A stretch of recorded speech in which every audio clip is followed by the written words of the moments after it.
대설 맞죠? 저 많은 눈 속에서도 안전하게 다녀오시느라 정말 수고 많으셨습니다. 말씀 나누죠. 코이노니아, 오늘 말씀 제목입니다. 코이노니아. 앞에 교제라고 썼죠. 코이노니아의 헬라어지만은 이 진짜 의미는 무엇일까요? 본래 의미 혹시 알고 계신 분 있으실까요? 네? 모임. 네, 모임이에요. 근데 어떤 모임을 지칭해요. 코이노니아가. 힌트를 드리자면 앞에 코이가 그 뜻을 담고 있습니다. 코이. 뭐랑 비슷하지 않아요? 영어의 어떤 단어와? 코인이에요. 코인. 초기에 신앙 공동체를 불러서 교제하는 사람들이라고 지칭을 했는데 그리스도인 외에 코이노니아라고 지칭을 했는데 정확히 말하자면 저 사람들은 돈을 모으는 사람들이야 라고 말했던 거예요. 그러나 지금의 시대에서 코이노니아는요, 교제라는 의미로 쓰여지고 더 넓은 의미는 교회 공동체를 지칭하는 단어로도 사용되어져. 교제, 굉장히 신앙의 삶에서 중요한 요소인 것 같습니다. 그래서 그런지 많은 분들이 신앙생활함에 있어서 교제에 힘써야 된다고 너도 나도 외치죠. 그러나 정작 교회 안에서 또는 신앙 안에서 교제의 영역들을 살펴보면 무엇을 위한 교제인지, 누구와 지금 교제를 하고 있는지 혼란이 밀려올 때가 종종 발생을 하곤 합니다. 더욱 세밀하게 표현드리자면 말씀에서 전하는 온전한 교제의 의미를 우리의 삶 속에서 실천하지 못하고 이루지 못하는 경우가 종종 있다는 뜻입니다. 근본적으로 신앙에서 교제라는 의미를 바르게 이해하지 못하고 있으니, 즉 단순하게 세상에서 표현하는 만남과 사귐을 이 교제라 여기고 있으니 늘 교회 안에서 이상한 교제의 영향들이 발생하곤 해요. 다시금 말하지만 신앙 안에서의 교제는요, 일반적인 만남과 사귐만을 의미하지 않습니다. 그건 우리들이 편협하게 생각하고 있는 잘못된 오류예요. 그보다 좀 더 가치 있는 의미들을 내포하고 있으며 세상의 교제와는 차별적인 의미를 품고 있음을 꼭 신앙의 삶 속에서 염두에 두어야 합니다. 왜냐하면 이것이 곧 공동체의 정신이 되기도 하고 또 예배의 근간이 되기도 하며 더 나아가서 우리가 삶을 이루어내는 자세의 기초가 되기도 하기 때문이죠. 그래서 우리는 신앙에서 권면하는 바른 교제를 우리의 일상에 초대해야 함을 반드시 기억하고 이러한 바른 교제에 대한 이해를 고취시킬 수 있도록 예배를 통해서 우리는 몸부림쳐야 된다는 거예요.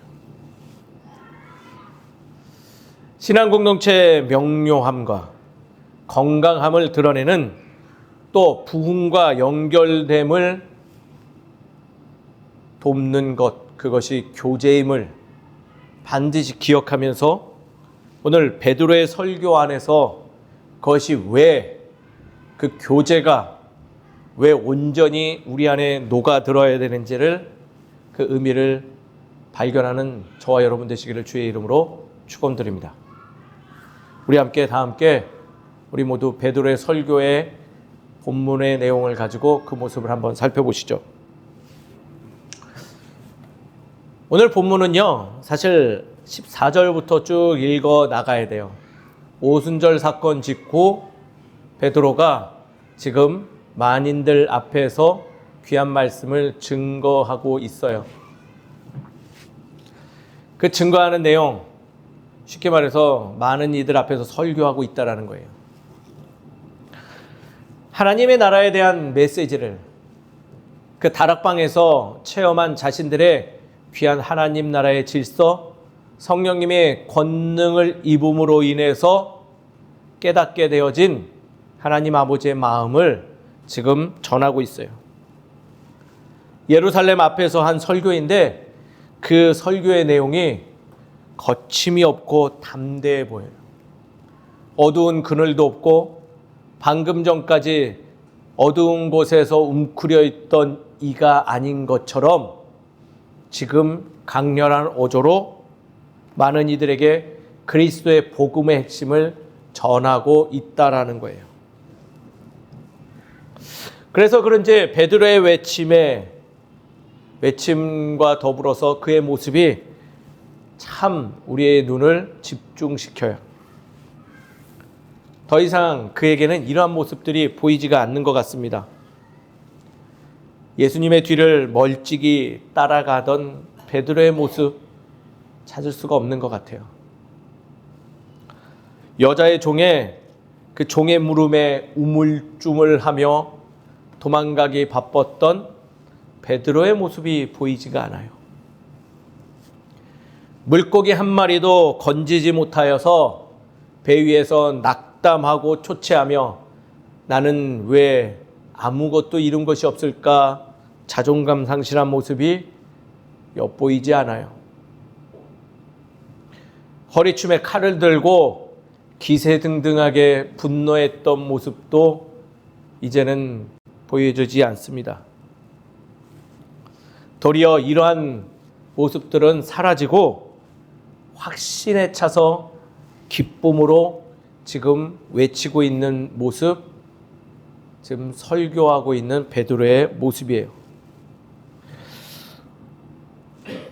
베드로, 저와는 다르게 설교의 내용도 그리 길지 않은데 23절밖에 되지도 않지만은 우리의 마음을 요동치게 하고 말씀의 표현을 보니 많은 이들 마음에 찔림이 있게 하는 그런 말씀으로 선포하고 있다는 거예요.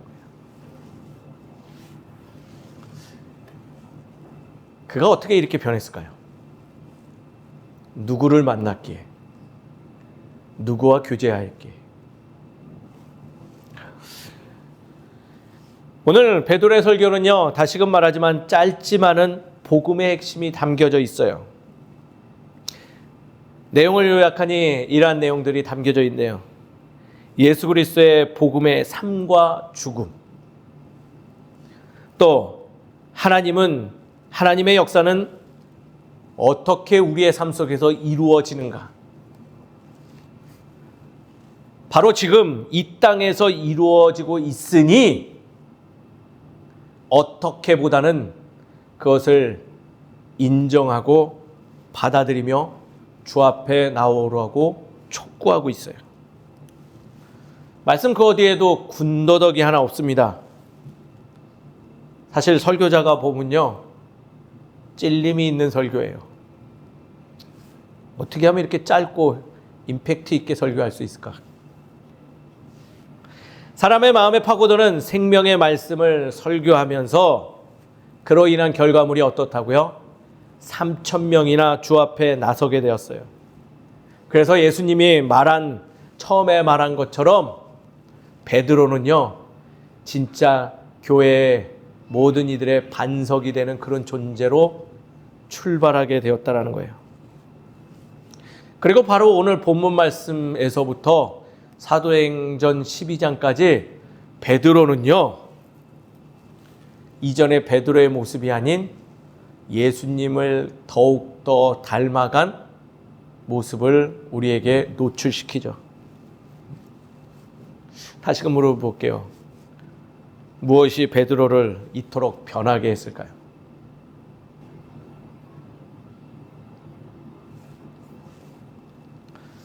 먼저는 성령이 베드로를 그렇게 만들었다 생각돼요. 이 말뜻은 무엇일까요? 본인의 힘으로 된 것이 아니라 거룩하신 성령님을 만남으로 변화되었다라는 게 정확한 것이죠. 다락방에서 만난 성령과 교제함으로 베드로는 전혀 다른 사람으로 변화될 수 있었다는 거예요. 또 누구와 교제를 이루었을까요? 단순하잖아요. 다락방에 베드로만 있었나요? 베드로와 함께 있었던, 즉 다락방에서 함께 권능받은 이들과 교제함으로 서로에게 무엇을 주었다? 영향을 주었다라는 거예요. 자신과 마주한 사람들과 진심으로 교통함으로 서로가 완전하진 않았어도 서로의 연약함이 상대를 통해서 보완되어졌다라고 표현하는 것이 맞겠죠.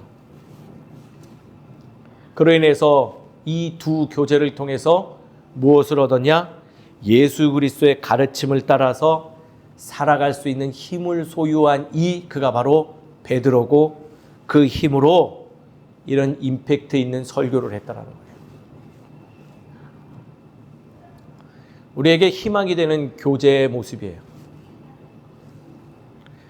성령의 감동으로 살고자 몸부림하고 성령 안에서 서로에게 선한 영향을 끼치고 발견하면 어떻게 일어나는 일? 당연하게 우리에게도 일어날 일이 바로 이것임을 베드로의 설교를 통해서 우리는 배울 수 있다는 거예요. 사랑하는 성도님 여러분, 주 안에서 온전한 교제를 나누는 우리 모두 되기를 주의 이름으로 축원드립니다.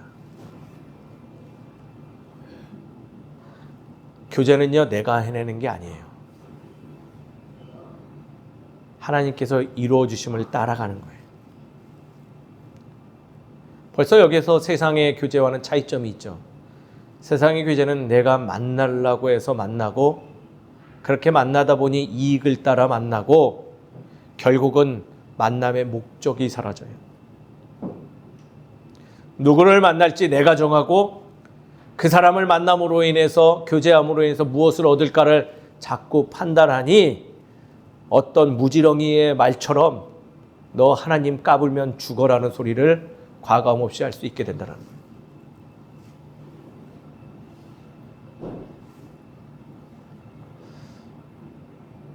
성령님이 인도해 주시고 하나님이 말씀으로 우리 인도해 주심을 따라 그 교제를 이루는 기대하는 자세를 소유할 때 온전한 교제를 이뤄갈 수 있다는 거예요. 삶 속에서 누구를 만나시나요? 내가 만나고 싶어서 만난 이들인가요? 아니에요. 하나님께서 인도해 주셨기 때문에 만나는 것이죠. 우리는 먼저 그 힘을 인정을 할 때 그들과 더불어서 그 안에 담겨져 있는 성령님의 그 놀라우신 섭리와 또 서로에게 영향을 줄 수 있는 관계로 변화될 수 있음을 우리는 깨달아야 된다는 거예요. 그래야지 무례하지 않죠. 그래야지 상대를 살피는 거예요. 내가 하는 것이 될 때 상대를 배려하지 못하지만 주께서 나를 인도하셨다는 것을 기억할 때 우리의 교제는 무례하지 아니하고 서로에게 보완할 수 있는 참으로 아름다운 사랑의 교제로 변화되어진다는 거예요. 그런 교제를 베드로는 지금 실행하면서 그 기초 위에서 말씀을 나누고 있다는 거예요. 그리하였더니 무슨 일이 벌어졌냐? 3,000명이 주 앞에 나오기 이전에 먼저 말씀은 이런 표현을 해요. 그 이야기를 듣고 무엇하였다? 사람들이 찔림이 있었다라고 기록하고 있죠. 37절에 그게 나와 있어요. 그들이 이 말을 듣고 마음에 찔려. 베드로의 설교로 찔릴 수밖에 없었던 사람들이에요. 왜 그럴까요? 그 예루살렘에 모인 이들, 예수의 죽음에 감흥이 없었던 이들이 많았기 때문이에요. 예수의 죽음에 반응하지 못했던 사람들, 예수가 바나바보다도 죽어 마땅하니라고 생각했던 이들, 그들은 지금 베드로의 모습을 보며 베드로의 입술에서 나오는 설교의 말씀을 듣고 찔림이 있을 수밖에 없었다라고 기록하고 있는 것이죠. 그러나 이 모습을 너무 부정적으로 바라보지 않기를 권면드려요. 왜냐하면 이 모습을 통해서 놀라운 하나님의 은혜의 속성도 발견하기 때문이죠. 은혜를 받은 이들을 보면요, 교제를 하고자 하여도 작은 위기가 찾아오는 경우가 종종 있어요. 그렇잖아요. 더 쉽게 말씀드려 볼까요? 주님께서 인도해 주심을 느끼고 누군가를 만났는데 앞에 있는 존재가 참 나를 힘들게 할 때가 있어요. 의외로 많아요. 만족스럽지 못하기 때문이죠. 참 내가 원하는 요건에 충족되지 못하기 때문이죠. 그것만 있나요? 상대를 통해서 내 모습이 되게 쪼그라들어가는 모습도 느끼죠. 즉 정리해서 말씀드리자면 자신의 모습을 인정하지 못함으로 부끄럽게 여겨지는 마음이 있어요. 내가 예전에 이렇게 했던 사람인데 내가 이 사람을 만나도 되나? 이 사람과 사귐이 있어도 되나? 내가 참 부족한 사람인데 라는 나의 자책하는 마음도 있고, 또 두 번째로 반대로 상대방의 모습을 보며 참 모자람이 많다. 또 어떤 이는 그 사람의 과거와 어떤 행동들을 기억하며 억압하고 싶어하는 마음이 밀려오니 그것이 위기가 돼서 우리의 교제를 허물게 만들기도 하죠. 우린 그것 때문에, 그러한 연약한 마음들 때문에 온전한 교제를 나누지 못할 때가 많아요. 즉 찔림이 있죠. 서로에게, 자신에게. 그러나 이 찔림은요, 마냥 부정스러운 게 아니라는 거예요. 그 마음의 찔림을 이렇게 생각해 보심이 어떠할까요? 은혜와 연결해 보셨으면 좋겠어요. 은혜의 이중적인 모습이 있어요. 불안했던 내 마음에 하나님의 평강이 임하는 모습도 있지만은 내 마음의 각질이 허물어지고 깨끗해짐, 즉 죄성이 무너지는, 가려진 것이 드러나는 그러한 섭리도 있죠. 베드로의 설교로 찔릴 수밖에 없었지만, 베드로의 모습을 보면서 내가 부끄러울 수도 있었겠지만은 그 찔림은 오히려 은혜의 순간이 임했음을 그들에게 알려주는 신호가 되었다라는 거예요. 그 찔림이 있었기 때문에 그들은 무엇 할 수 있었다? 주 앞에 나올 수 있고 세례받을 수 있었다라는 거예요. 말씀의 찔림을 통하여 분노할 것이 아닌 회개의 자리로 인도해 주심을 기억하시는 우리 모두가 되기를 주의 이름으로 축원드립니다. 쉽게 말해서요, 예배 중에 갑자기 찔림이 있으면 이 목사가 오늘 표적 설교하는 거야 생각하지 마시고요.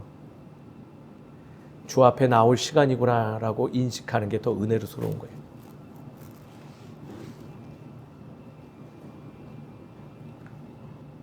그거에서부터 우리의 교제가 조금씩 세워져 나감을 기억하시길 소망합니다. 스승이라 불렸던 가룟 유다와, 스승이라고 부르던 가룟 유다와 주님을 발견한 베드로의 이야기, 바로 2주 전에 설교의 내용 중에 한 부분이었어요. 근데 놀라운 것은 가룟 유다와 같은 마음도, 베드로와 같은 마음도 예수 그리스도를 만나면, 그분과 교제하면 회복돼요. 회개, 돌이킬 회, 고칠 개. 내가 가고 있는 방향을 인지하고 새롭게 나아감을 의미하는 단어가 바로 회개인 것이죠. 길을 한참 잘못 갔는데 어떻게 해야 될까요? 어떻게 해야 돼요? 시연아, 어떻게 해야 돼? 길을 한참 잘못 갔어. 어떻게 해야 돼? 혹시 이런 분 계세요? 고집 피우면서 내가 가던 길 계속 가야 돼. 가세요? 그럼 어떻게 해야 돼요? 돌아가시잖아요. 저 군대에서 참 이런 일 많이 겪었어요. 제가 군대에서 특수부대 나왔다고 했잖아요. 천리행군 400km를 넘게 걸어가야 돼요. 얼마나 싫어요. 일주일 내내 걸어가는데. 걷는데 일반 도로로 걷는 게 아니라 산도 몇 개 넘어요. 근데 앞에서 무서운 소리가 들려요. 야! 이 산이 아닌가벼!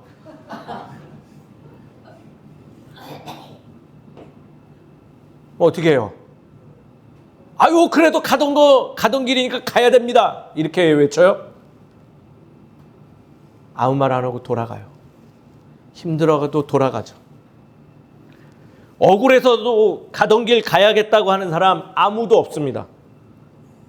모두 돌아가죠. 돌아가는 길에 어떤 일을 만날 수도 있어요. 그 만나는 사람에게 대화를 걸어보면 교제가 일어나죠. 알려주는 내용에 집중해 보세요. 친절하게 세밀하게 설명하죠. 그게 무엇이 될까요? 전도가 되어져요. 사랑하는 성도님 여러분, 주께 예배드리고 주와 교제하여서 마음에 찔림이 있습니까? 돌이키십시오. 돌이키는 것이 당연한 것입니다. 회개가 쉽지는 않습니다. 왜냐하면 사람이 갑자기 변하면 죽거든요. 그렇지만 그것을 가능케 하는 방법이 있는데 무엇이라고요? 성령님이 나에게 임하였음을 믿고 교제하면 된다는 거예요. 그분과 사귀면 되는 거예요. 그 마음으로 내 옆에 있는 이들과 마음을 나누시면 된다는 거예요. 그게 바로 코이노니아예요. 그것을 통해서 우리는 회개, 세례의 사건을 마주하는 거예요. 그래서 세례가 되게 중요한 거예요. 우리는 교제하기로 돌이켰습니다. 나는 세례함으로써 주님과 교제하고 타인과 교제하며 나는 완전하지 못하지만 나를 인도하시는 완전한 분에 의해서 내가 이 관계를 세워가겠습니다. 결단하는 것, 그것이 바로 세례라는 거예요. 사랑하는 성도 여러분, 베드로의 이 설교 내용도 중요하지만 이 안에 담겨진 원리, 교제와 회개의 모습을 소유하는 우리 모두가 되기를 주의 이름으로 축원드립니다. 그럼 오늘의 말씀으로 우리는 무엇을 더 우리의 신앙의 삶에서 살펴봐야 될까요? 즉, 이 교제의 모습은 신앙 공동체의 기초요, 곧 교회 공동체이니 오늘 본문의 말씀 속에서 이 교제를 통해서 이뤄가는 교회 공동체 세 가지 원리를 실천해 나가면 됨을 기억하시길 소망합니다. 첫 번째, 42절에 이 모든 말씀이 다 담겨져 있는데요. 바로 진리의 공동체를 추구하는 교제를 이루어야 돼요. 어떤 공동체요? 진리의 공동체. 오늘 42절 가장 처음 뭐라고 기록되어 있나요? 사람들이, 주 앞에 나온 이들이 누구의 가르침을 받아요? 사도의 가르침을 받아. 이 말이 혹시 이승현 목사에게 가르침을 받아라라고 생각되어지나요? 아니에요. 그보다 더 깊은 의미예요. 당시 사도들이 전하는 이야기가 무엇이라고 기억하시나요? 예수 그리스도예요. 즉 진리를 전하는 이야기예요. 사도를 통해서 무엇을 알아감이 오를까요? 바로 예수 그리스도의 삶을 알아가는 거예요. 그것을 들어라, 그것을 나누어라 라는 의미를 담고 있다는 거예요. 예수님이 빠지면, 즉 진리가 빠지면요, 교회가 아닌 것이에요. 교제의 공동체가 될 수가 없는 거예요. 예수님을 사랑하면서 왜 그분의 삶의 이야기들을 읽지 않으십니까? 왜 그분에 대해서, 그분의 가르침에 대해서 무관심하신지요? 이는 예수 그리스도의 무늬만 알고 덕만 보려고 하는 얄팍한 마음입니다. 더 정확히 말하면 세상 사람들은 이렇게 말하죠. 도둑놈 심보라고. 교제의 첫 번째는요, 우리를 인도하시는 분에 대한 바른 이해가 필요하다는 말씀이에요. 신앙생활에서 교제한다는 의미는 서로의 나눔을 통해서 예수 그리스도를 발견하는 거예요. 진리에 관심을 가지고 배워야 합니다. 근데 사실 저희 교회도 좀 모자람이 있는 것 같아요. 왜 저를 가만히 놔두시는지요? 왜 교회 목사들을 그리 편하게 놔두시는지요? 목회자는요, 섬겨주는 대상이 아닙니다. 목회자는 성도들이 괴롭혀야 되고 압박해야 되는 존재예요. 그러려고 교회로부터, 교회 공동체로부터 녹을 받는 사람이에요. 근데 어설픈 거 가지고 괴롭히지 마세요. 무엇을 알려달라고 괴롭혀야 될까요? 진리를 알려달라고 괴롭히셔야 되는 존재라는 거예요. 그걸 안 하니 썩어져 나는 거예요. 목사들이 자꾸 썩어요. 온전한 교제를 위하여 진리를 알려달라고 떼써야 합니다. 엄한 일을 하는 목회자를 보면요, 진리를 말하지 않는 그러한 소리를 하는 이들에게는요, 따끔한 소리도 할 줄 알아야 돼요. 그리고 늘 말씀하셔야죠. 진리에 갈급하니 나에게 진리를 배울 수 있는 주의 말씀을 소개해 주시고 나눠주시라고 요청해야 합니다. 더 이상 감나무 밑에서 감 떨어지기를 기다리는 자세가 아니라 진리를 위하여 목숨 걸고 힘을 모아 요청하는 교제의 모습을 가져야 된다는 거예요. 사랑하는 성도님 여러분, 진리를 추구할 때 우리의 교제가 완성되어집니다. 더 이상 광고 시간을 통하여 참여해달라는 부탁을 하는 교회가 아니라 우리가 이 진리를 알고자 하오니 이 진리를 알려달라고 요청하는 교회로 변화되는 우리 모두가 되기를 주의 이름으로 축원드립니다. 두 번째는요, 오늘 말씀에 나와 있네요. 사귐 공동체로 교제해야 된다는 거예요. 서로 교제하고 떡을 떼며 라고 기록되어 있네요. 되게 예민하고 어려운 얘기인 것 같아요. 그러나 우리가 한 번쯤은 점검하고 짚고 넘어가야 될 문제죠. 우리는 교회 안에서 왜 예물을 모으고 서로 그것을 통용하고 나눌까요? 생각해 보시는가요? 세상 사람들이 말하듯 교회 공동체는 원래 돈을 좋아해서 그런가요? 아니면 목회자와 우리 이 자리에 있는 성도들이 세상 사람들보다 더 세속적이라서 그럴까요? 우리는 매주 모여서 예배드리고 귀한 예물들을 모으지만 죄송한 얘기지만 그 의미에 대해서 깊게 상고하지 못하고 있어요. 우리가 모으는 예물, 우리가 함께 나누는 헌신들, 나눔은요, 그 안에 이러한 의미가 담겨져 있습니다. 따라하겠습니다. 나뿐만 아니라 당신도 주의 사람입니다.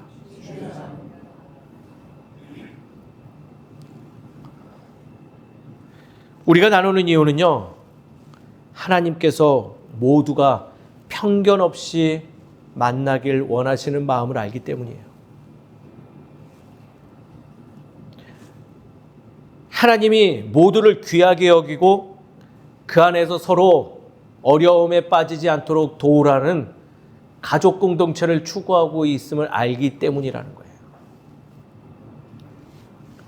우리는 이런 하나님 아버지의 마음을 알아 우리의 재산을 나누고 우리의 시간을 나누고 우리의 삶을 나누는 거예요. 이러한 나눔에 참여하지 않는 이들은 어찌 보면 타인의 생명에 무관심한, 진실된 교제에 대해서 무관심한 모습을 소유하고 있느니라 말할 수 있다는 거예요.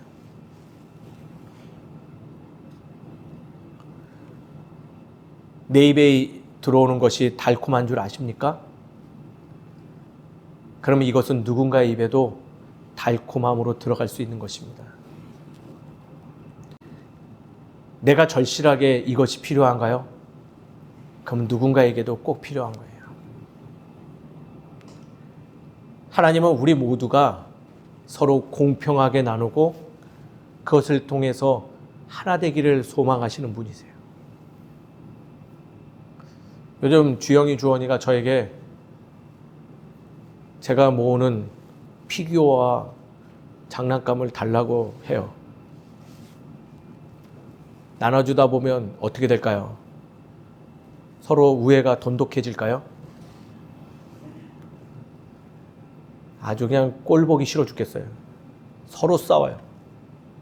똑같이 2개를 줘도요, 형 거가 조금 더 큰 거 같고 내게 작은 거 같다면서 싸우고, 그러냐 그래서 하나 더 주면 왜 동생은 하나 더 주냐고, 이걸 내가 왜 나눠주나 싶을 정도로 화가 날 때가 있어요. 아버지로서의 마음은 서로 나눠주면 서로 같이 나눠서 좀 놀았으면 하는데, 제 눈에는 아유 웬일로 나한테 이렇게 많이 주셨대? 라는 표정으로 서로 그러고 있으니 참 그 모습이 마음이 아프다는 거예요.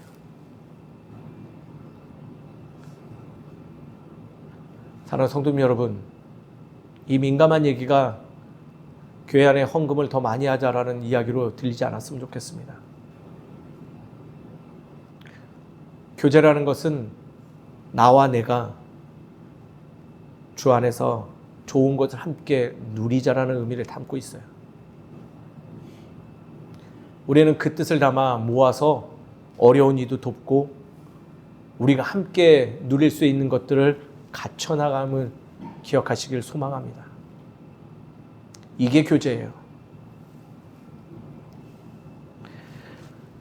세 번째, 기도하는 공동체, 기도하는 교제의 모습을 우리는 실천해야 될 점이 있습니다. 마지막에 기록되어 있네요. 그들이 마지막에 한 것은 기도에 힘써더라 라는 거예요. 하나님과 교제하는 2가지 방법이 있습니다. 혹시 알고 계신가요? 첫 번째는요, 신령과 진정으로 예배드리는 거예요. 동의하시죠? 한 가지 더 있어요. 비슷하지만 좀 다릅니다. 나의 자리에서 예배드리는 거예요. 신령과 진정, 즉 내가 가진 모든 것을 동원하여 모든 이들이 함께 모여 드리는 예배를 상징합니다. 나의 자리에서, 때로는 함께 있어서 나누기 부끄럽고 어려운 것들, 즉 은밀하고 소소한 것들을 홀로 주님께 올려드림을 상징하는 예배를 뜻하죠. 함께 드리는 예배와 홀로 기도하는 예배는 동일한 예배예요. 즉, 기도는 예배의 의미를 담고 있습니다. 이 2 예배가 균형을 이룰 때 우리는 하나님과 온전한 교제를 이루고 서로의 모습 속에서 주의 형상을 발견하여 수평적인 사람과의 교제도 완성할 수 있다는 거예요. 하나님과의 나와의 교제만 세우시는 분, 이것도 왜곡된 교제의 모습이에요. 하나님과의 나와의 교제를 잃었으면 하나님과 주의 자녀들과 함께 나누는 교제도 꼭 필요함을 기억하시길 바랍니다. 기도는요, 교제하는 코이노니아를 이루는 기초가 됩니다. 기도로 예배드림으로 서로의 부끄러운 모습이 아닌 서로 그 모습을 치유하고 회복하고 세워줄 수 있는 힘으로 변화시키는 우리 모두가 되어야 될 줄 믿습니다. 말씀을 정리하죠. 신앙 안에서의 교제는 세상에서 제시하는 단순한 만남과 또 사귐과는 다릅니다. 함께 예배하는 공동체의 방향성을 지시합니다. 진리를 향한 공동체의 여정, 진실된 나눔의 마음과 자세의 모습들, 또 진정한 예배를 이루는 균형을 뜻합니다. 이러한 교제를 이룰 때 초대교회 같은 이상적인 부흥을 이룰 수 있음을 기억하시길 바랍니다. 사랑하는 성도님 여러분, 주 안에서 교제하는 우리 되길 소망합니다. 그리고 그 교제를 세상에 소개하여서 세상의 주의 나라를 확장시켜가는 우리 모두가 되기를 주의 이름으로 축원드리겠습니다. 함께 기도하겠습니다. 먼저 우리 각자의 기도 한 1분여 정도 함께 하시죠. 주님, 내가 주 안에서 교제하길 원합니다. 단순한 만남과 사귐이 아니라 진리를 알고자 몸부림치며 나의 것이 부족하더라도 함께 나누어 나의 생명이 살아감 같이 타인의 생명도 살아감을 열심을 다하는 내가 되길 소망합니다. 마지막으로 주님께 예배드리듯이 나의 작은 자리에서도 예배의 자리를 세우는 내가 되기를 원합니다. 그래서 완전한 교제로서 세상과 주님 앞에 나아가길 소망한다고 우리 함께 기도하신 후에 제가 모두를 위해서 기도하겠습니다. 아버지 하나님, 우리의 교제 모습이 참으로 부족했습니다. 우리의 교제 모습이 대설 맞죠? 좀 많은 눈 속에서도 안전하게 다녀오시느라 정말 수고 많으셨습니다. 네, 주세요.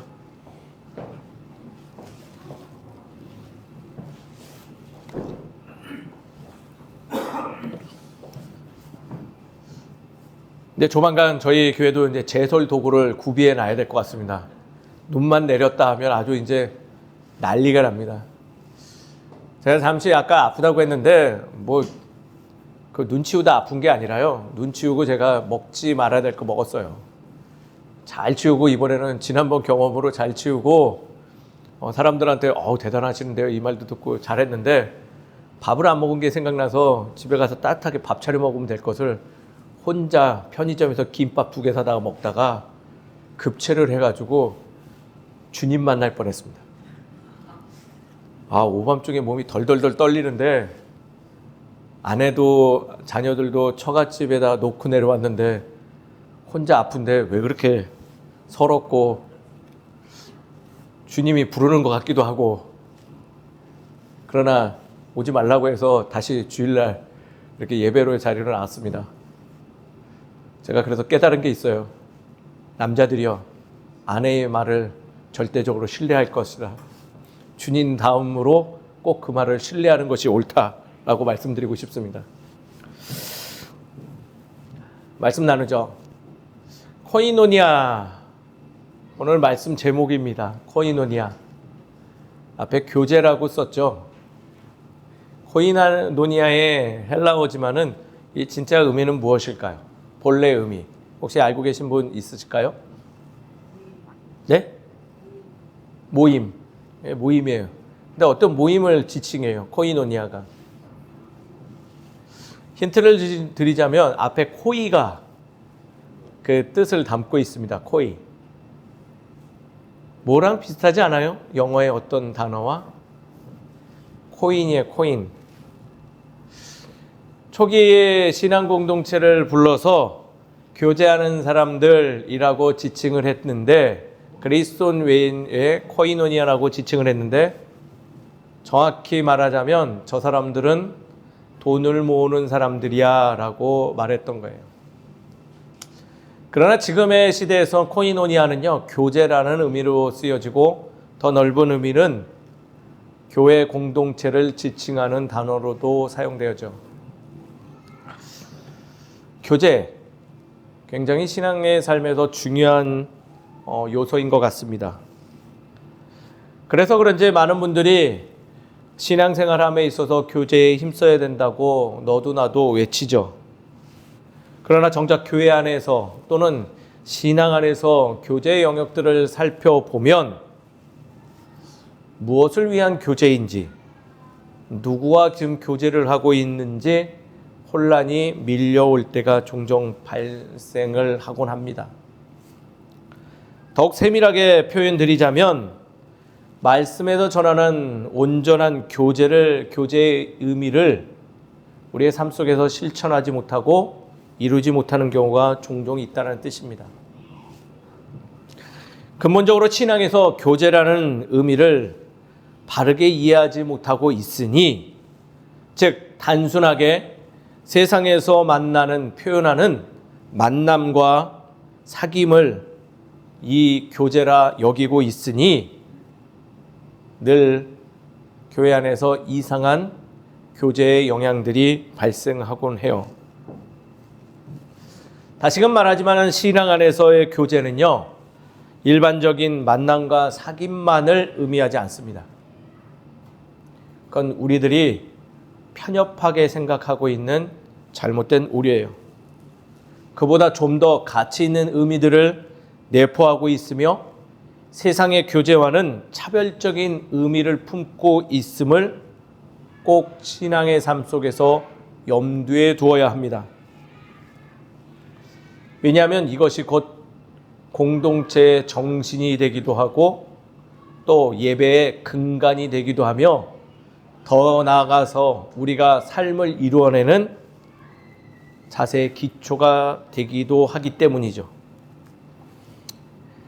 그래서 우리는 신앙에서 권면하는 바른 교제를 우리의 일상에 초대해야 함을 반드시 기억하고 이러한 바른 교제에 대한 이해를 고취시킬 수 있도록 예배를 통해서 우리는 몸부림쳐야 된다는 거예요.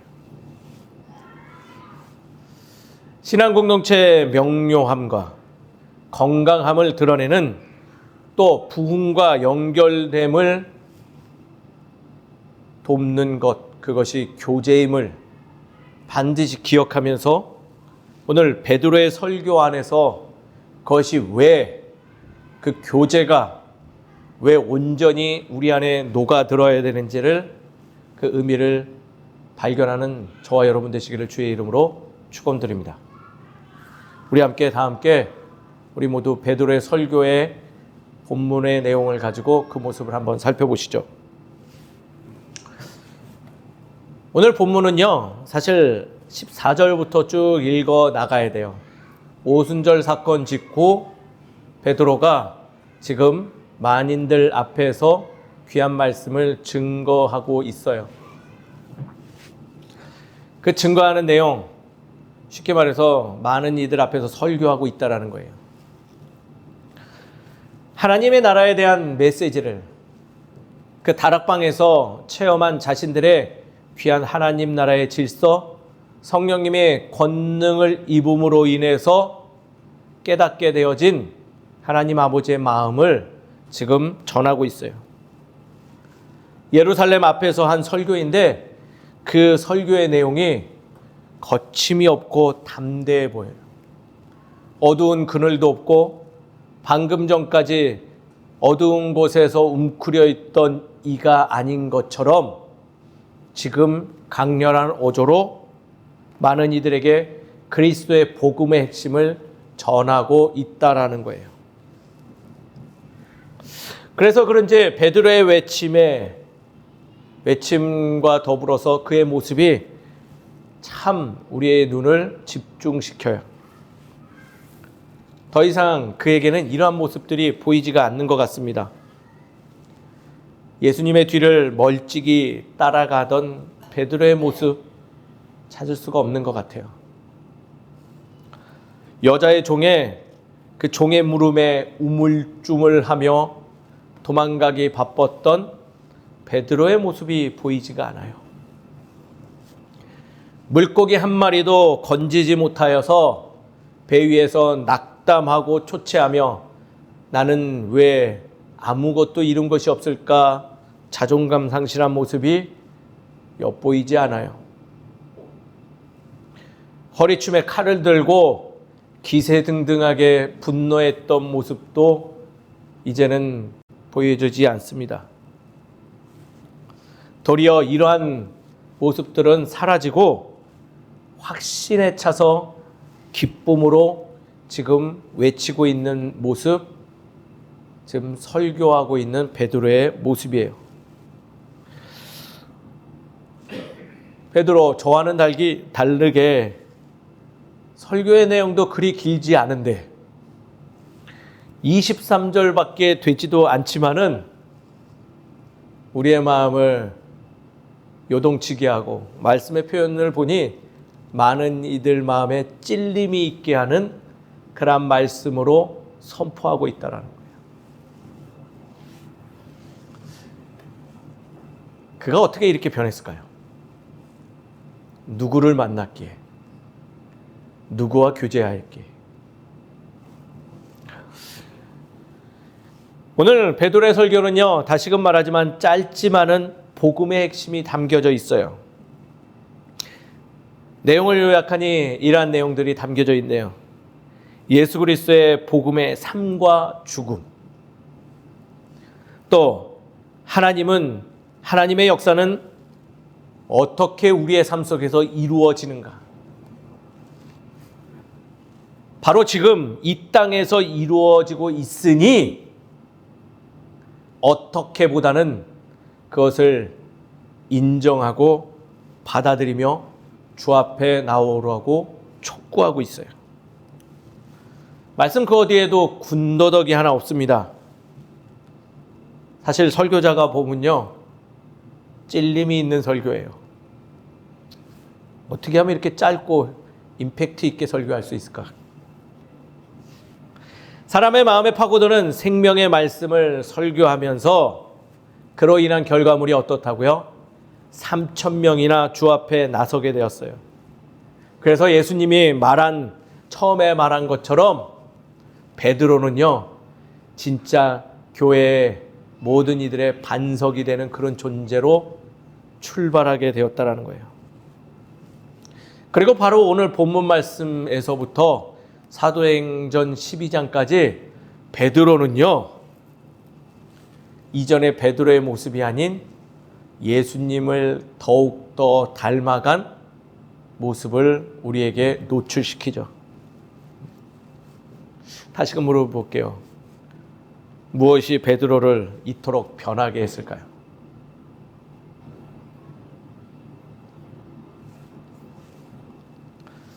먼저는 성령이 베드로를 그렇게 만들었다 생각돼요.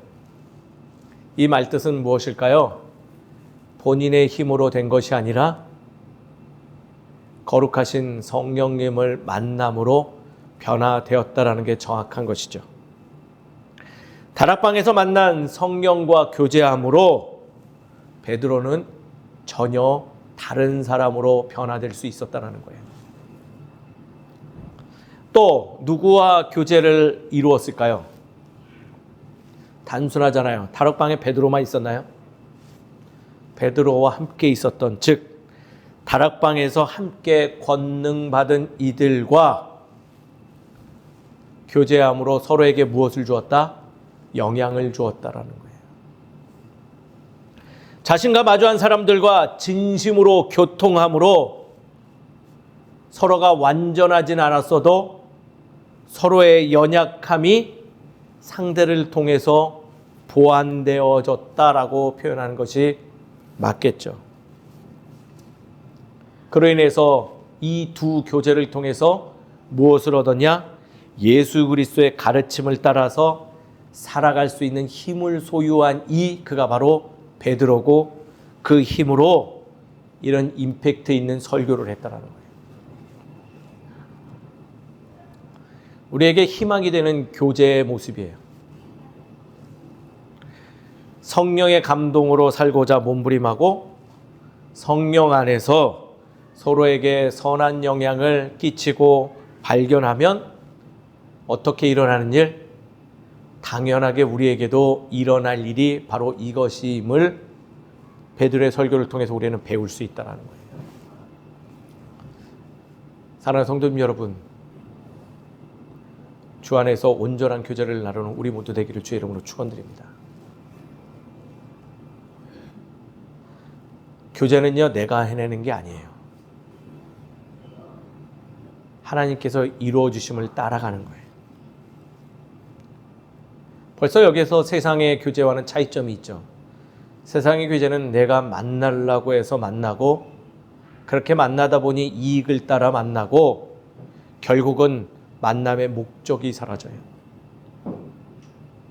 누구를 만날지 내가 정하고, 그 사람을 만남으로 인해서, 교제함으로 인해서 무엇을 얻을까를 자꾸 판단하니, 어떤 무지렁이의 말처럼 너 하나님 까불면 죽어라는 소리를 과감 없이 할 수 있게 된다는 거예요.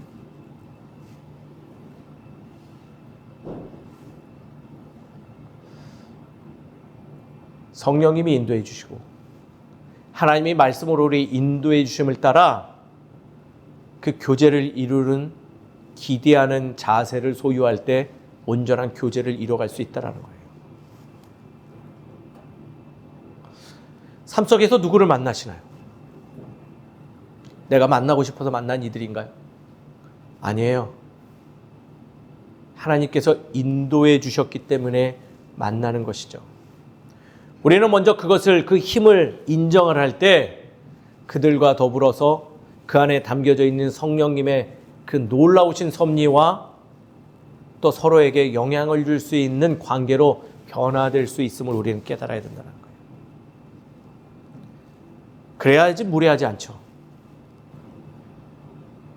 그래야지 상대를 살피는 거예요. 내가 하는 것이 될 때 상대를 배려하지 못하지만 주께서 나를 인도하셨다는 것을 기억할 때 우리의 교제는 무례하지 아니하고 서로에게 보완할 수 있는 참으로 아름다운 사랑의 교제로 변화되어진다는 거예요. 그런 교제를 베드로는 지금 실행하면서 그 기초 위에서 말씀을 나누고 있다는 거예요. 그리하였더니 무슨 일이 벌어졌냐? 3,000명이 주 앞에 나오기 이전에 먼저 말씀은 이런 표현을 해요. 그 이야기를 듣고 무엇하였다? 사람들이 찔림이 있었다라고 기록하고 있죠. 37절에 그게 나와 있어요. 그들이 이 말을 듣고 마음에 찔려. 베드로의 설교로 찔릴 수밖에 없었던 사람들이에요. 왜 그럴까요? 그 예루살렘에 모인 이들, 예수의 죽음에 감흥이 없었던 이들이 많았기 때문이에요. 예수의 죽음에 반응하지 못했던 사람들, 예수가 바나바보다도 죽어 마땅하니라고 생각했던 이들,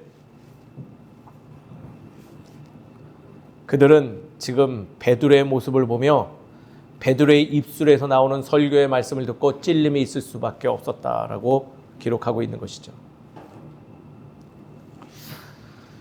전 그러나 이 모습을 너무 부정적으로 바라보지 않기를 권면드려요. 왜냐하면 이 모습을 통해서 놀라운 하나님의 은혜의 속성도 발견하기 때문이죠.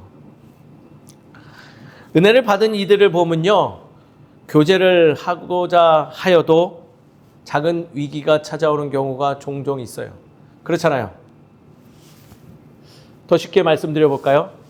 주님께서 인도해 주심을 느끼고 누군가를 만났는데 앞에 있는 존재가 참 나를 힘들게 할 때가 있어요. 의외로 많아요. 만족스럽지 못하기 때문이죠. 참 내가 원하는 요건에 충족되지 못하기 때문이죠. 그것만 있나요? 상대를 통해서 내 모습이 되게 쪼그라들어가는 모습도 느끼죠. 즉 정리해서 말씀드리자면 자신의 모습을 인정하지 못함으로 부끄럽게 여겨지는 마음이 있어요. 내가 예전에 이렇게 했던 사람인데 내가 이 사람을 만나도 되나? 이 사람과 사귐이 있어도 되나? 내가 참 부족한 사람인데 라는 나의 자책하는 마음도 있고, 또 두 번째로 반대로 상대방의 모습을 보며 참 모자람이 많다. 또 어떤 이는 그 사람의 과거와 어떤 행동들을 기억하며 억압하고 싶어하는 마음이 밀려오니 그것이 위기가 돼서 우리의 교제를 허물게 만들기도 하죠. 우린 그것 때문에, 그러한 연약한 마음들 때문에 온전한 교제를 나누지 못할 때가 많아요. 즉 찔림이 있죠. 서로에게, 자신에게. 그러나 이 찔림은요 마냥 부정스러운 게 아니라는 거예요. 그 마음의 찔림을 이렇게 생각해 보심이 어떠할까요? 은혜와 연결해 보셨으면 좋겠어요. 은혜의 이중적인 모습이 있어요. 불안했던 내 마음에 하나님의 평강이 임하는 모습도 있지만은 내 마음의 각질이 허물어지고 깨끗해짐, 즉 죄성이 무너지는, 가려진 것이 드러나는 그러한 섭리도 있죠. 베드로의 설교로 찔릴 수밖에 없었지만, 베드로의 모습을 보면서 내가 부끄러울 수도 있었겠지만은 그 찔림은 오히려 은혜의 순간이 임했음을 그들에게 알려주는 신호가 되었다라는 거예요. 그 찔림이 있었기 때문에 그들은 무엇할 수 있었다? 주 앞에 나올 수 있고 세례받을 수 있었다라는 거예요. 말씀의 찔림을 통하여 분노할 것이 아닌 회개의 자리로 인도해 주심을 기억하시는 우리 모두가 되기를 주의 이름으로 축원드립니다. 쉽게 말해서요, 예배 중에 갑자기 찔림이 있으면 이 목사가 오늘 표적 설교하는 거야 생각하지 마시고요, 주 앞에 나올 시간이구나 라고 인식하는 게 더 은혜로스러운 거예요.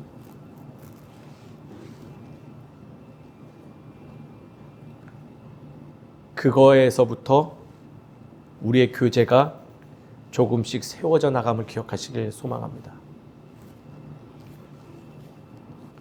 스승이라 불렸던 가룟 유다와, 스승이라고 부르던 가룟 유다와 주님을 발견한 베드로의 이야기, 바로 2주 전에 설교의 내용 중에 한 부분이었어요. 근데 놀라운 것은 가룟 유다와 같은 마음도, 베드로와 같은 마음도 예수 그리스도를 만나면, 그분과 교제하면 회복돼요.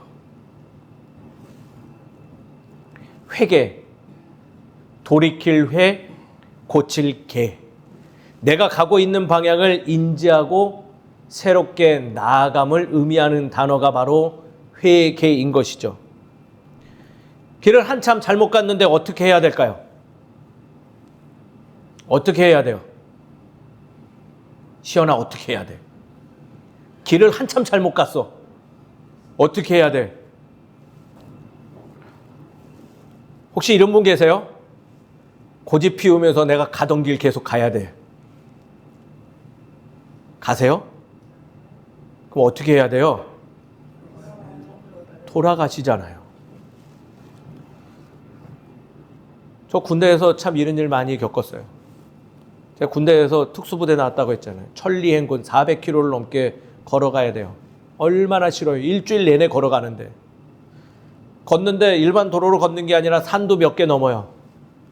근데 앞에서 무서운 소리가 들려요. 야! 이 산이 아닌가벼!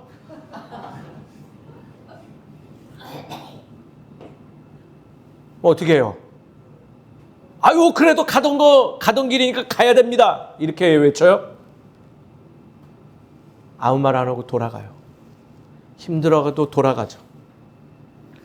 억울해서도 가던 길 가야겠다고 하는 사람 아무도 없습니다. 모두 돌아가죠. 돌아가는 길에 어떤 일을 만날 수도 있어요. 그 만나는 사람에게 대화를 걸어보면 교제가 일어나죠. 알려주는 내용에 집중해 보세요. 친절하게 세밀하게 설명하죠. 그게 무엇이 될까요? 전도가 되어져요. 사랑하는 성도님 여러분, 주께 예배드리고 주와 교제하여서 마음에 찔림이 있습니까? 돌이키십시오. 돌이키는 것이 당연한 것입니다. 회개가 쉽지는 않습니다. 왜냐하면 사람이 갑자기 변하면 죽거든요. 그렇지만 그것을 가능케 하는 방법이 있는데 무엇이라고요?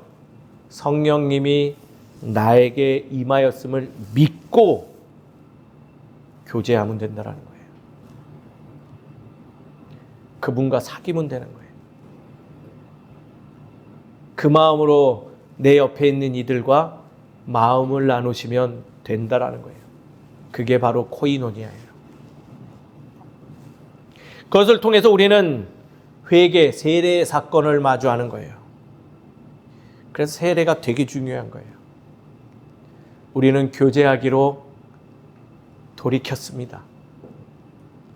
나는 세례함으로써 주님과 교제하고 타인과 교제하며 나는 완전하지 못하지만 나를 인도하시는 완전한 분에 의해서 내가 이 관계를 세워가겠습니다. 결단하는 것, 그것이 바로 세례라는 거예요.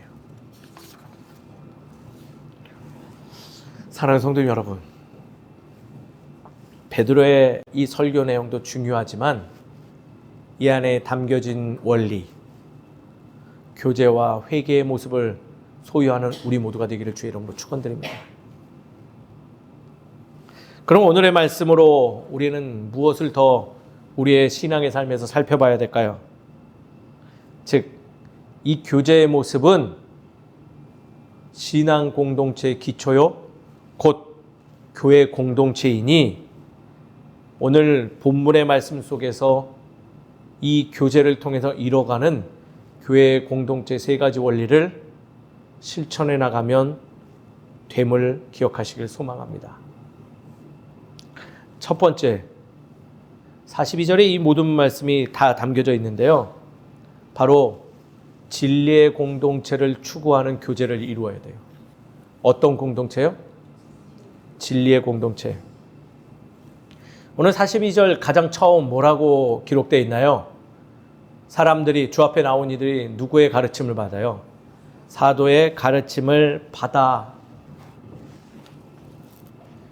이 말이 혹시 이승현 목사에게 가르침을 받아라라고 생각되어지나요? 아니에요. 그보다 더 깊은 의미예요. 당시 사도들이 전하는 이야기가 무엇이라고 기억하시나요? 예수 그리스도예요. 즉 진리를 전하는 이야기예요. 사도를 통해서 무엇을 알아감이 오를까요? 바로 예수 그리스도의 삶을 알아가는 거예요. 그것을 들어라, 그것을 나누어라 라는 의미를 담고 있다는 거예요. 예수님이 빠지면, 즉 진리가 빠지면요, 교회가 아닌 것이에요. 교제의 공동체가 될 수가 없는 거예요. 예수님을 사랑하면서 왜 그분의 삶의 이야기들을 읽지 않으십니까? 왜 그분에 대해서, 그분의 가르침에 대해서 무관심하신지요? 이는 예수 그리스도의 무늬만 알고 덕만 보려고 하는 얄팍한 마음입니다. 더 정확히 말하면 세상 사람들은 이렇게 말하죠. 도둑놈 심보라고. 교제의 첫 번째는요, 우리를 인도하시는 분에 대한 바른 이해가 필요하다는 말씀이에요. 신앙생활에서 교제한다는 의미는 서로의 나눔을 통해서 예수 그리스도를 발견하는 거예요. 진리에 관심을 가지고 배워야 합니다. 근데 사실 저희 교회도 좀 모자람이 있는 것 같아요. 왜 저를 가만히 놔두시는지요? 왜 교회 목사들을 그리 편하게 놔두시는지요? 목회자는요, 섬겨주는 대상이 아닙니다. 목회자는 성도들이 괴롭혀야 되고 압박해야 되는 존재예요. 그러려고 교회로부터, 교회 공동체로부터 녹을 받는 사람이에요. 근데 어설픈 거 가지고 괴롭히지 마세요. 무엇을 알려달라고 괴롭혀야 될까요? 진리를 알려달라고 괴롭히셔야 되는 존재라는 거예요. 그걸 안 하니 썩어져 나는 거예요. 목사들이 자꾸 썩어요. 온전한 교제를 위하여 진리를 알려달라고 떼써야 합니다. 엄한 일을 하는 목회자를 보면요, 진리를 말하지 않는 그러한 소리를 하는 이들에게는요, 따끔한 소리도 할 줄 알아야 돼요. 그리고 늘 말씀하셔야죠. 진리에 갈급하니 나에게 진리를 배울 수 있는 주의 말씀을 소개해 주시고 나눠주시라고 요청해야 합니다. 더 이상 감나무 밑에서 감 떨어지기를 기다리는 자세가 아니라 진리를 위하여 목숨 걸고 힘을 모아 요청하는 교제의 모습을 가져야 된다는 거예요. 사랑하는 성도님 여러분, 진리를 추구할 때 우리의 교제가 완성되어집니다. 더 이상 광고 시간을 통하여 참여해달라는 부탁을 하는 교회가 아니라 우리가 이 진리를 알고자 하오니 이 진리를 알려달라고 요청하는 교회로 변화되는 우리 모두가 되기를 주의 이름으로 축원드립니다. 두 번째는요, 오늘 말씀에 나와 있네요. 사귐 공동체로 교제해야 된다는 거예요. 서로 교제하고 떡을 떼며 라고 기록되어 있네요. 되게 예민하고 어려운 얘기인 것 같아요. 그러나 우리가 한 번쯤은 점검하고 짚고 넘어가야 될 문제죠. 우리는 교회 안에서 왜 예물을 모으고 서로 그것을 통용하고 나눌까요? 생각해 보시는가요? 세상 사람들이 말하듯 교회 공동체는 원래 돈을 좋아해서 그런가요? 아니면 목회자와 우리 이 자리에 있는 성도들이 세상 사람들보다 더 세속적이라서 그럴까요?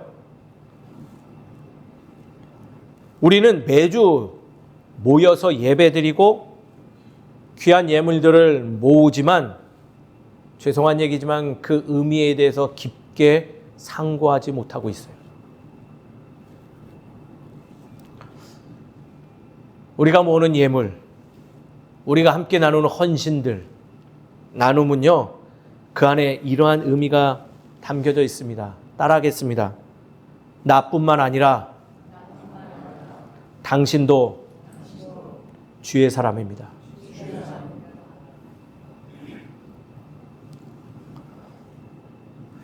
우리가 나누는 이유는요, 하나님께서 모두가 편견 없이 만나길 원하시는 마음을 알기 때문이에요.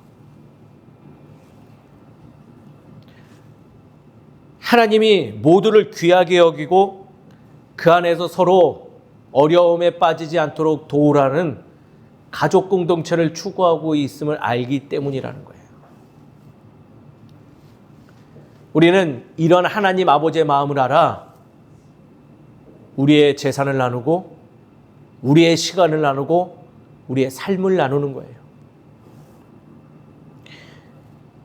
이러한 나눔에 참여하지 않는 이들은 어찌 보면 타인의 생명에 무관심한, 진실된 교제에 대해서 무관심한 모습을 소유하고 있느니라 말할 수 있다는 거예요.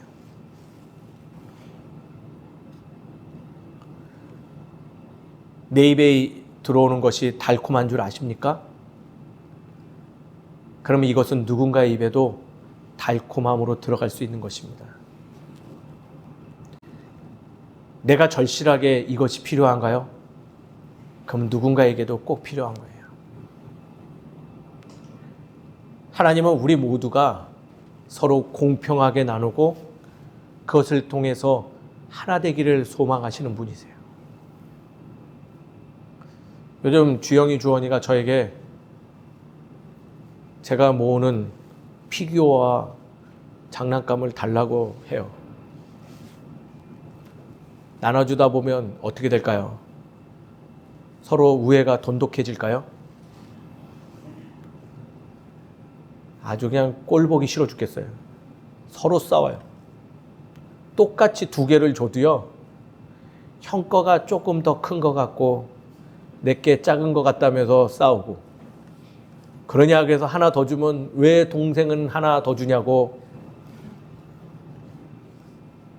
이걸 내가 왜 나눠주나 싶을 정도로 화가 날 때가 있어요. 아버지로서의 마음은 서로 나눠주면 서로 같이 나눠서 좀 놀았으면 하는데, 제 눈에는 웬일로 나한테 이렇게 많이 주셨대? 라는 표정으로 서로 그러고 있으니 참 그 모습이 마음이 아프다는 거예요.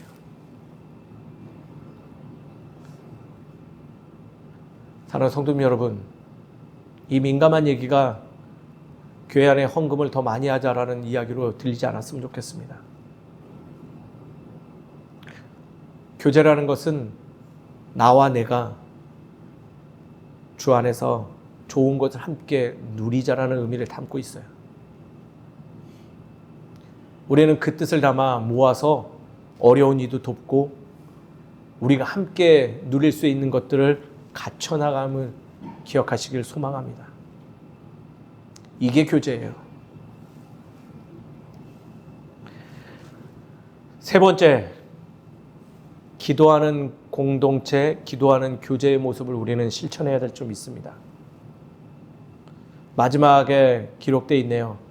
그들이 마지막에 한 것은 기도에 힘써더라 라는 거예요. 하나님과 교제하는 2가지 방법이 있습니다. 혹시 알고 계신가요? 첫 번째는요, 신령과 진정으로 예배드리는 거예요. 동의하시죠? 한 가지 더 있어요. 비슷하지만 좀 다릅니다. 나의 자리에서 예배드리는 거예요. 신령과 진정, 즉 내가 가진 모든 것을 동원하여 모든 이들이 함께 모여 드리는 예배를 상징합니다. 나의 자리에서, 때로는 함께 있어서 나누기 부끄럽고 어려운 것들, 즉 은밀하고 소소한 것들을 홀로 주님께 올려드림을 상징하는 예배를 뜻하죠. 함께 드리는 예배와 홀로 기도하는 예배는 동일한 예배예요. 즉, 기도는 예배의 의미를 담고 있습니다. 이 2 예배가 균형을 이룰 때 우리는 하나님과 온전한 교제를 이루고 서로의 모습 속에서 주의 영상을 발견하여 수평적인 사람과의 교제도 완성할 수 있다는 거예요. 하나님과의 나와의 교제만 세우시는 분, 이것도 왜곡된 교제의 모습이에요. 하나님과의 나와의 교제를 이뤘으면 하나님과 주의 자녀들과 함께 나누는 교제도 꼭 필요함을 기억하시길 바랍니다. 기도는요, 교제하는 코이노니아를 이루는 기초가 됩니다. 기도로 예배드림으로 서로의 부끄러운 모습이 아닌 서로 그 모습을 치유하고 회복하고 세워줄 수 있는 힘으로 변화시키는 우리 모두가 되어야 될 줄 믿습니다. 말씀을 정리하죠. 신앙 안에서의 교제는 세상에서 제시하는 단순한 만남과 또 사귐과는 다릅니다. 함께 예배하는 공동체의 방향성을 지시합니다. 진리를 향한 공동체의 여정, 진실된 나눔의 마음과 자세의 모습들, 또 진정한 예배를 이루는 균형을 뜻합니다. 이러한 교제를 이룰 때 초대교회 같은 이상적인 부흥을 이룰 수 있음을 기억하시길 바랍니다. 사랑하는 성도님 여러분, 주 안에서 교제하는 우리 되길 소망합니다. 그리고 그 교제를 세상에 소개하여서 세상의 주의 나라를 확장시켜가는 우리 모두가 되기를 주의 이름으로 축원드리겠습니다. 함께 기도하겠습니다. 먼저 우리 각자의 기도 한 1분여 정도 함께 하시죠. 주님, 내가 주 안에서 교제하길 원합니다. 단순한 만남과 사귐이 아니라 진리를 알고자 몸부림치며 나의 것이 부족하더라도 함께 나누어 나의 생명이 살아감같이 타인의 생명도 살아감을 열심을 다하는 내가 되길 소망합니다. 마지막으로 주님께 예배드리듯이 나의 작은 자리에서도 예배의 자리를 세우는 내가 되기를 원합니다. 그래서 완전한 교제로서 세상과 주님 앞에 나아가길 소망한다고 우리 함께 기도하신 후에 제가 모두를 위해서 기도하겠습니다. 아버지 하나님, 우리의 교제 모습이 참으로 부족했습니다. 우리의 교제